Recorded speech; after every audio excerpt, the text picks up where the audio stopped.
So Montana, you qualified for nationals as a freshman in your first year of competition. How does that feel representing the Churchill program like that?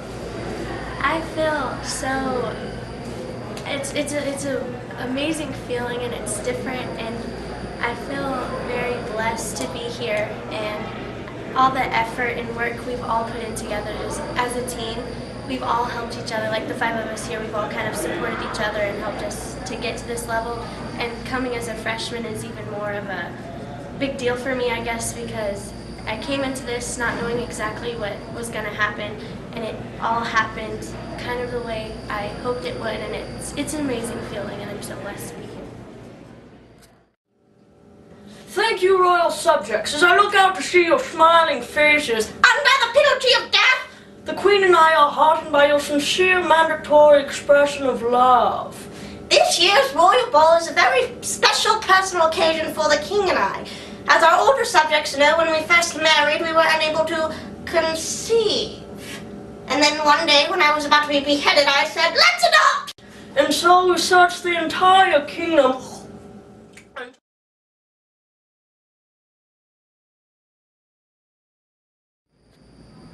So Madhuri, this is your second time to compete at the national tournament. Last year you were entered in public forum debate. This year you are in United States extemporaneous speaking. How do you feel like the experience last year helped you to prepare for this year, even though they're completely different events? Last year when I came with my partner, I realized the level of competition that's here. These are the best people competing, and they're extremely intelligent, and that translates from debate to extemp as well. Their analysis of world events and current events is amazing. So this year when I prepared to do United States extemp here, I knew that I would have to prepare a lot as well in order to be able to compete effectively. A political cartoon written recently in The Economist stated that the perfect Republican candidate would have Nixon's brain without the tricky bits, Reagan's sunny disposition, Margaret Thatcher's iron fists, and Palin's cojones. But as a New York Times article written on March 15, 2012 stated, Romney seems to embody none of these aspects. But if the economy goes in the direction as recent figures seems to suggest, then he won't need all of Palin's cojones. So how do Romney's prospects differ now with recent job figures? The answer is that it does get better.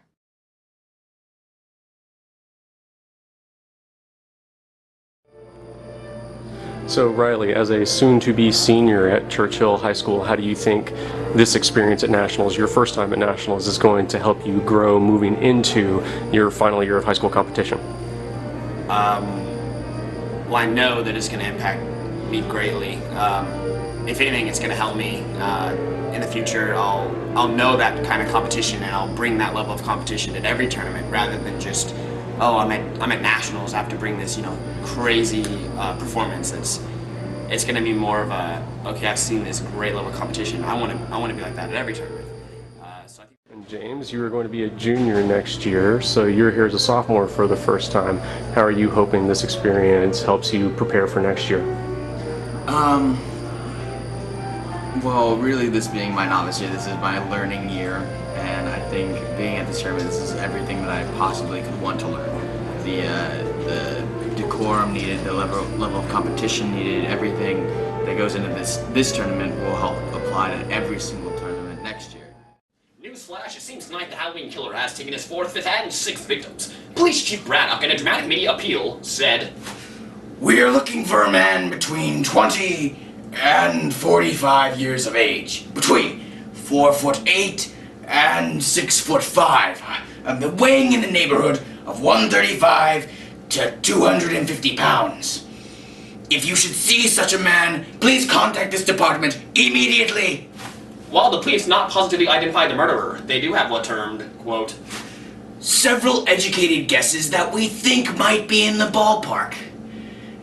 Or at least in the parking lot. Or concessions area nearby."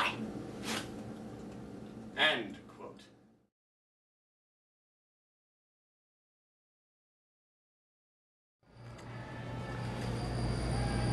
For anyone who hasn't yet had the opportunity to compete at NFL Nationals, why do you think it's an important experience to have as a member of a speech and debate team? It was an amazing experience last year, and I'm sure it will be this year, just because it's really awesome to see all of these people from all over the nation who love doing exactly what you do, and being able to see all the different styles of performances that are out there, and all these people who have competed and have been deemed the best in their district. See these people who've worked so hard and worked in their circuit and then showing their work and showing what they got out of it. It really is amazing to see so many different, with 6 prelims rounds, I mean, you see all these different competitors, and then just watching the out rounds and whatnot, you just get to see so many different styles, and it's such an important experience to have because it gives you a perspective on your own style, and it gives you a perspective that helps you compete at that level.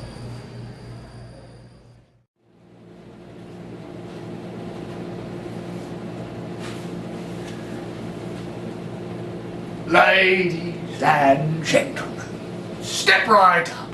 Look at it. You know you want to. They's terrible. They's disturbing. And they're appearing daily and nightly here at Horace P. Osgotter's Cooperative Cornucopia of Genetic Aberrations. Now, see here, my good man. Haven't you got any more substantial genetic anomalies than these? He's a doctor, you know, something of a freak specialist. Oh, I've got a freaky freak, but are you sure you can handle a dumpling? I'll have you.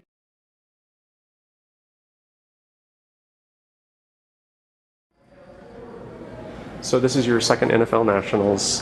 Why don't you share what you think one of the main benefits of experiencing the competition at this national level is? You definitely get a feel for how good everybody really is. Like, this is the top of the top. Like, the champions of people's districts are here competing against each other, and you really get to see like what you're up against for the next couple of years, I guess, like for people coming back. And then it's really good to be able to walk into a room and have confidence, like after you go back home, like you're like, oh, I've been to nationals, like I know what it's like at the very top. So this is. I'm sure that most of us are guilty of zoning out and we should be paying attention. In school, we politely refer to this as daydreaming, or more accurately, Angry Birds playing. This daydreaming, which sounds harmless enough, can actually have some pretty serious consequences. We think because we can hear everything that's being said, we're getting all the information we need, but just like my grandma's teeth, that's false. As clinical psychologist Larry Natick tells us, there is a real distinction between merely hearing the words and actually listening for the message. When we allow our passive hearing to substitute for our active listening, we are letting information slip through our fingertips. And this slippage is more than just forgetting when the Battle of 1812 was in history class, or blanking out on vital synergy facts at a business meeting. We genuinely risk failure at school, or losing our good standing at our jobs. The consequences of poor listening are real, they happen fast, and can be very serious. In 10th place, Bianca Fitz from Winston Churchill High School in Texas, Coach Ryan Dean.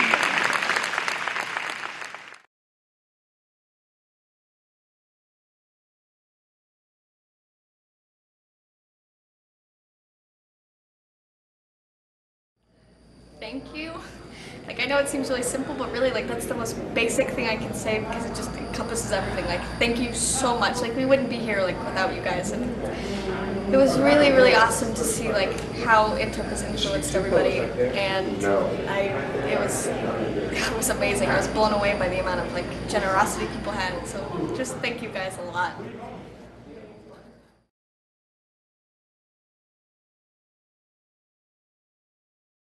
Y'all are so amazing, and I feel so blessed. Like, all of us together as a team probably wouldn't have gotten it done without you. I mean, we probably would have tried and raised fundraisers and put a lot of money in, but y'all did so much for us, and it is such a huge blessing, and it feels so amazing to know that we have supporters out there. And y'all are even from different schools coming in and giving us money to go to nationals. And it's just an amazing feeling. It's an amazing feeling, and I'm so thankful for y'all. So thank you so much.